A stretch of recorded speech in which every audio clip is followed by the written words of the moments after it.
This week's topic is about American literature and its canon and whether or not it is diverse. In my opinion, originally it was not diverse, mostly because of the people who put the canon together, which were educated white males for the most part.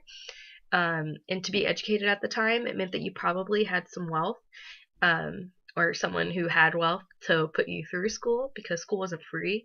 Um, and because these people typically were white, educated, typically wealthy males, it meant most of them at the time were probably Christian or had the same type of morals or fundamentals and were probably raised in a similar atmosphere, if not very, very much the same.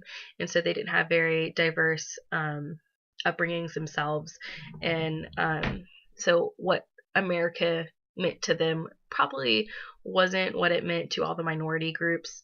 And so their opinion of what American literature should be is not something that would cover everyone in America, and their culture or upbringing and experience of what was happening with the events going around them in society. I think now American literature, like the canon and what we're taught in schools, has become a lot more diverse. We read you learn things about like Uncle Tom's Cabin. Louisa May Alcott has Little Women, and Mark Twain has something like Huckleberry Finn. So you are getting like more different point of views, whether it be women, a child's point of view, or someone from more poor upbringing. Like Where the Red Fern Grows.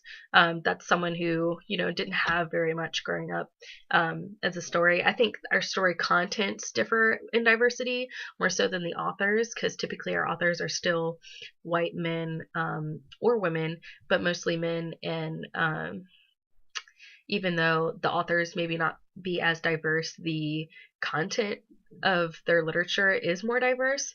And I think what's important for teaching in schools is that the content is diverse, but also that the content that we're learning about for American literature is talking about some like problems in society that were happening at the time, to go with like historical, whether it be like segregation, the Civil War, westward expansion, things that really tie along with what was happening in that time period, to really give the actual experience of a person living in that time. So I think that the diversity of the American canon has really progressed from where it was, but could probably still use some more work.